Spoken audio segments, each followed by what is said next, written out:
അടുത്ത ടോപ്പിക്കാണ് plain stress എന്ന് പറയുന്നത്. ഈ പ്ലെയിൻ സ്ട്രെസ് പ്രോബ്ലത്തിനകത്ത് നിന്ന് ചോദിക്കുന്നത് ഒന്നുകിൽ അതിൻ്റെ ഡെഫിനിഷനായിട്ട് 3 മാർക്സിന് ചോദിക്കാം, അല്ലെങ്കിൽ അതിൻ്റെ എക്സാമ്പിൾ വിത്ത് എക്സാമ്പിൾ എഴുതാനായിട്ട് 5 മാർക്സ് ക്വസ്റ്റ്യനും ചോദിക്കാറുണ്ട്. ഈ പ്ലെയിൻ സ്ട്രെസ് എന്ന് പറയുമ്പോൾ ഒരു ഒബ്ജക്റ്റിൽ ആക്ട് ചെയ്യുന്ന എല്ലാ സ്ട്രെസ്സും ഒരു പ്ലെയിനിൽ മാത്രം കൺഫൈൻഡ് ആണെങ്കിൽ അതിനെയാണ് പ്ലെയിൻ സ്ട്രെസ് എന്ന് പറയുന്നത്.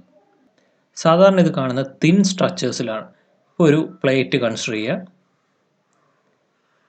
ഈ ഒരു plate with a hole problem ആണ്. അതിൻ്റെ ഒരു സ്ട്രെസ് കോൺസെൻട്രേഷനൊക്കെ നമ്മൾ ഡെറൈവ് ചെയ്യുന്ന ഒരു പ്രോബ്ലം ആണെന്ന് അസ്യൂം ചെയ്യുന്നു.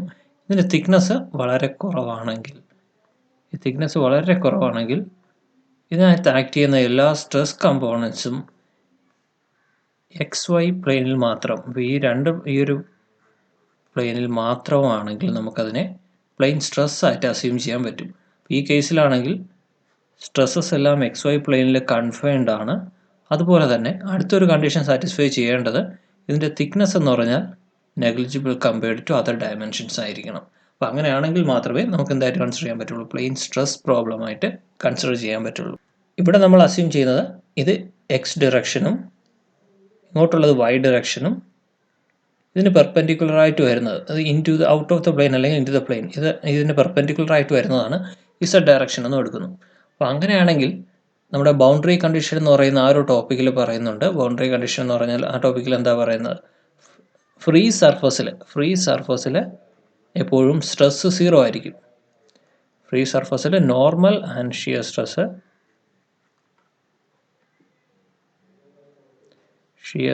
Equal to 0.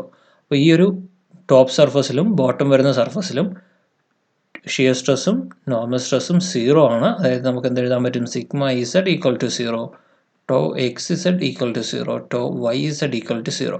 അപ്പോൾ നമ്മുടെ 3 ഡയമെൻഷണൽ സ്റ്റേറ്റ് ഓഫ് സ്ട്രെസ്സിലെ sigma I G stress tensor എന്ന് പറയുന്നത് sigma X X, tau X Y, tau X Z, tau Y X, sigma Y Y, tau Y Z, tau Z X, tau Z Y, sigma Z Z. ഇതിൽ 6 independent components ആണ്. Total 9ൽ to X Y equal to tau Y X ആയതുകൊണ്ട് 6 independent components ഉണ്ട്. അപ്പോൾ നമ്മുടെ ഒരു 3 dimensional പ്രോബ്ലത്തിനെ 2D അല്ലെങ്കിൽ plain stress ആയിട്ട് അസ്യൂം ചെയ്യാൻ പറ്റിക്കഴിഞ്ഞാൽ ഇത്രയും കമ്പോണൻസ് എന്തായി പോകും, 3 കമ്പോണൻസ് 0 ആയി പോകും. അങ്ങനെയാണെങ്കിൽ ബാക്കി വരുന്ന സിഗ്മ ഐ ജെ എന്ന് പറയുന്നത് എത്രയേ ഉണ്ടാവുള്ളൂ, sigma X X, tau X Y, tau Y X, sigma Y Y. അതായത് ഇതിൽ 3 ഇൻഡിപെൻഡൻറ്റ് കമ്പോണൻസ് മാത്രമേ ഉണ്ടാവുള്ളൂ. അപ്പോൾ അങ്ങനെ ആകുമ്പോഴേക്കും 6 കമ്പോണൻസ് എന്നുള്ളത് 3 ആയിട്ട് റെഡ്യൂസ് ചെയ്ത് കഴിഞ്ഞാൽ പ്രോബ്ലം സോൾവ് ചെയ്യാനായിട്ട് ഈസി ആയിരിക്കും. അപ്പോൾ നമ്മുടെ ഈ ഒരു പ്ലെയിൻ സ്ട്രെസ് കണ്ടീഷൻ ജനറലായിട്ട് വരുന്ന എക്സാമ്പിൾസ് എന്ന് പറയുന്നത് ഒരു thin cylinder, thin pressure vessel അല്ലെങ്കിൽ തിൻ പ്രഷർ വെസൽ എന്ന് പറയുമ്പോൾ ഇതിനകത്ത് ഇൻസൈഡ് പ്രഷറാണ് ആക്ട് ചെയ്യുന്നതെങ്കിൽ എല്ലാ ഡയറക്ഷനിലേക്കും ഒരേ മാഗ്നിറ്റ്യൂഡിലായിരിക്കും. അപ്പോൾ ഇതിൻ്റെ ഒരു എലമെൻ്റ് എടുത്തു കഴിഞ്ഞാൽ, ഇതിനൊരു ചെറിയൊരു എലമെൻ്റ് കൺസിഡർ ചെയ്ത് കഴിഞ്ഞാൽ ആ എലമെൻറ്റിൽ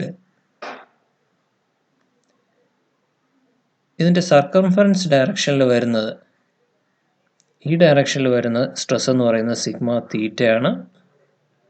അതുപോലെ ഈ ഡയറക്ഷനിൽ വരുന്നത് ആക്സിയൽ സ്ട്രെസ് സിഗ്മ എ എന്ന് കൊടുക്കുക. അപ്പോൾ അങ്ങനെയാണെങ്കിൽ ഇനി ഒരു ഡയറക്ഷൻ കൊണ്ടുണ്ട്, ഏതാണ് ഈ റേഡിയൽ ഡയറക്ഷനിൽ തിൻ ഷീറ്റ് ആയതുകൊണ്ട് റേഡിയൽ ഡയറക്ഷനിലുള്ള സ്ട്രെസ്സിനെ നമുക്ക് അപ്രോക്സിമേറ്റ്ലി 0 ആയിട്ട് അസ്യൂം ചെയ്യാം, തിൻ പ്രഷർ വെസൽ ആയതുകൊണ്ട്.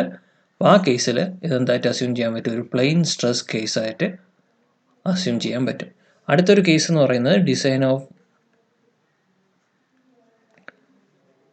തിൻ ഗിയർ ടീത്ത് എന്ന് പറയുമ്പോഴേക്കും അതിൻ്റെ വിഡ്ത്ത് എന്ന് പറയുന്നത്, ഗിയർ ടൂത്തിൻ്റെ വിഡ്ത്ത് എന്ന് പറയുന്നത് negligible compared to other dimensions ആണെങ്കിൽ ഇതിനെയും എന്തായിട്ട് അസ്യൂം ചെയ്യാൻ പറ്റും, പ്ലെയിൻ സ്ട്രെസ് പ്രോബ്ലമായിട്ട് അസ്യൂം ചെയ്യാൻ പറ്റും. ഇത് രണ്ടുമാണ് നമ്മുടെ എക്സാമ്പിളായിട്ട് പ്ലെയിൻ സ്ട്രെസ്സിന് ഓർത്തിരിക്കേണ്ടത്. എക്സാമിന് ചോദിക്കുമ്പോൾ എക്സാമും കൂടെ ചേർത്ത് എഴുതുക. ഓക്കെ, അടുത്തത് പ്ലെയിൻ സ്ട്രെയിൻ പ്രോബ്ലംസ് ആണ്. പ്ലെയിൻ സ്ട്രെസ്സിൻ്റെ കേസിൽ എന്തായിരുന്നു, പ്ലെയിൻ സ്ട്രെസ്സിൻ്റെ കേസിൽ ഒരു പ്രിൻസിപ്പൽ ഡയറക്ഷനിലുള്ള സ്ട്രെസ് കമ്പോണൻറ്റ് 0 ആണ്. അതായത് ഒരു പ്ലെയിനിൽ മാത്രമേ, ഒന്നുകിൽ എക്സ് വൈ പ്ലെയിൻ അല്ലെങ്കിൽ വൈ ഇസഡ് പ്ലെയിൻ അല്ലെങ്കിൽ ഇസഡ് എക്സ് പ്ലെയിൻ, ഈ ഏതെങ്കിലും ഒരു പ്ലെയിനിൽ മാത്രം സ്ട്രെസ് കൺഫൈൻഡ് ആണെങ്കിൽ അതിനെയാണ് പ്ലെയിൻ സ്ട്രെസ് എന്ന് പറയുന്നത്. ഈ എക്സ് വൈ പ്ലെയിനിൽ മാത്രമേ ഉള്ളൂവെങ്കിൽ അവിടെ സിഗ്മ ഇസഡ് 0 ആയിരിക്കും. അതുപോലെ വൈ ഇസഡ് പ്ലെയിനിൽ മാത്രമാണ് സ്ട്രെസ് ആക്ട് ചെയ്യുന്നതെങ്കിൽ സിഗ്മ എക്സ് 0 ആയിരിക്കും. ഈ കേസ് ആണെങ്കിൽ സിഗ്മ വൈ 0 ആയിരിക്കും. ഇതിലേതെങ്കിലും ഒരു കേസ് ആണെങ്കിൽ അതിനെ നമുക്ക് എന്തായിട്ട് അസ്യൂം ചെയ്യാം? പ്ലെയിൻ സ്ട്രെസ് ആയിട്ട് അസ്യൂം ചെയ്യാം. ഇനി പ്ലെയിൻ സ്ട്രെയിൻ വരുമ്പോൾ ഏതെങ്കിലും ഒരു പ്രിൻസിപ്പൽ ഡയറക്ഷനിലുള്ള സ്ട്രെയിൻ 0, അപ്രോക്സിമേറ്റ്ലി 0. സോ നമ്മൾ എപ്സിലോൺ ഇസഡ് ഈക്വൽ ടു 0 എന്ന് എടുക്കുന്നു. അതായത് ഒരു തിക്കായിട്ടുള്ള ഒരു സിലിണ്ടർ ബ്ലോക്ക് കൺസിഡർ ചെയ്യാം. ഓക്കെ, അപ്പോൾ ഇവിടെ നിന്ന് ഇങ്ങോട്ട് ഒരു ഫോഴ്സ് അപ്ലൈ ചെയ്ത് കഴിഞ്ഞാൽ സ്ട്രെസ് എന്ന് പറഞ്ഞാൽ എന്തായിരിക്കും? Stress equal to force by area. അപ്പോൾ ഈ ഫോഴ്സ് ബൈ ഏരിയ ചെയ്ത് കഴിഞ്ഞാൽ ഈ ഇതിൽ ആക്ട് ചെയ്യുന്ന സ്ട്രെസ് കിട്ടും. പക്ഷേ ഇതിൻ്റെ ഈ ഒരു ഡയമെൻഷണൽ തിക്നെസ് ഒരുപാട് കൂടുതലായതുകൊണ്ട് തന്നെ ആ ചേഞ്ച് ഇൻ ഡയമെൻഷൻ എന്ന് പറഞ്ഞാൽ കുറവായിരിക്കും. ഓക്കെ, ഇങ്ങനെ അസ്യൂം ചെയ്താൽ മതി. ഒരു തിൻ റോഡ് എടുത്തിട്ട് നമ്മൾ ആക്സിലാറ്റ് ഫോഴ്സ് അപ്ലൈ ചെയ്ത് കഴിഞ്ഞാൽ അത് ഇലോങ്ങേറ്റ് ചെയ്യും. ഡി എൽ എന്ന് പറഞ്ഞാൽ കമ്പാരിറ്റീവ്ലി കുറച്ച് വലിയ വാല്യൂ ആയിരിക്കും. അതുപോലെ കുറച്ചുകൂടെ തിക്നെസ് ആണെങ്കിൽ ഈ ഡി എൽ എന്ന് പറയുന്നത് എന്താവും? വീണ്ടും റെഡ്യൂസ് ചെയ്യും. അപ്പോൾ ഒരുപാട് തിക്നെസ് ഉള്ളതാണെങ്കിൽ എന്താവും? ഇതിൽ വരുന്ന ഡിഫോർമേഷൻ അല്ലെങ്കിൽ ആക്സിലായിട്ട് വരുന്ന ഡിഫോർമേഷൻ എന്ന് പറയുന്നത് നെഗ്ലിജിബിൾ ആയിട്ട് അസ്യൂം ചെയ്യാം. ആ ഒരു കേസാണ് ഇവിടെയും വരുന്നത്. തിക്നെസ് കൂടിയ ഒരു പ്ലേറ്റ്, ഒരു സിലിണ്ടർ ബ്ലോക്ക് എടുക്കുന്നു. അതിനകത്ത് നമുക്ക് എന്തായിട്ട് അസ്യൂം ചെയ്യാൻ പറ്റും? Epsilon Z is equal to 0. അപ്പോൾ ഈ കേസാണ് പ്ലെയിൻ സ്ട്രെസ് എന്ന് പറയുന്നത്.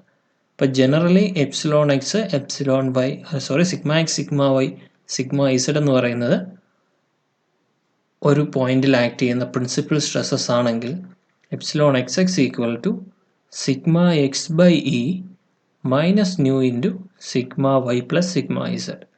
അതുപോലെ epsilon Y Y equal to sigma Y by E minus nu by E into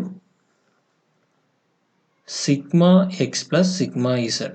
അതുപോലെ എപ്സിലോൺ ഇസഡ് ഇസഡിൻ്റെ ഇക്വേഷൻ എന്ന് പറയുന്നത് sigma Z by E minus nu by E into sigma X plus sigma Y. ഈ ഒരു കേസിൽ epsilon Z 0 ആണ്.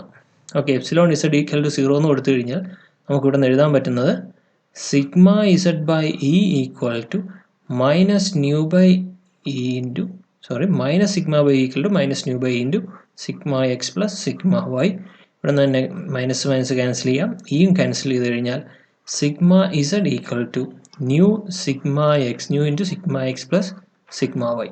അപ്പോൾ ഇത് എന്ത് ചെയ്യണം? ഈ സിഗ്മ ഇസഡ് ഉള്ള പ്ലേസിലെല്ലാം സബ്സ്റ്റിറ്റ്യൂട്ട് ചെയ്ത് കഴിഞ്ഞാൽ നമുക്ക് എന്ത് കിട്ടും? എപ്സിലോൺ എക്സിൻ്റെ എപ്സിലോൺ വൈയുടെയും വാല്യൂസ് കിട്ടും. അപ്പോൾ ഇവിടെ മനസ്സിലാക്കേണ്ട ഒരു കാര്യം, എപ്സിലോൺ ഇസഡ് 0 ആണെങ്കിൽ ഇവിടെ സിഗ്മ ഇസഡ് എന്തല്ല? 0 അല്ല. സിഗ്മ എക്സും സിഗ്മ വൈയും കാരണം സിഗ്മ ഇസഡ് ഉണ്ടാവും. പക്ഷേ നമ്മുടെ പ്ലെയിൻ സ്ട്രെസ്സിൻ്റെ കേസിലാണെങ്കിൽ എന്താണ്? അവിടെ സിഗ്മ ഇസഡ് 0 ആകുമ്പോൾ എപ്സിലോൺ ഇസഡും 0 ആയിട്ട് അസ്യൂം ചെയ്യും. അപ്പോൾ ഇതാണ് പ്ലെയിൻ സ്ട്രെസ്സും പ്ലെയിൻ സ്ട്രെയിനും. Thanks for watching. Maximum share ചെയ്യുക. Thank U.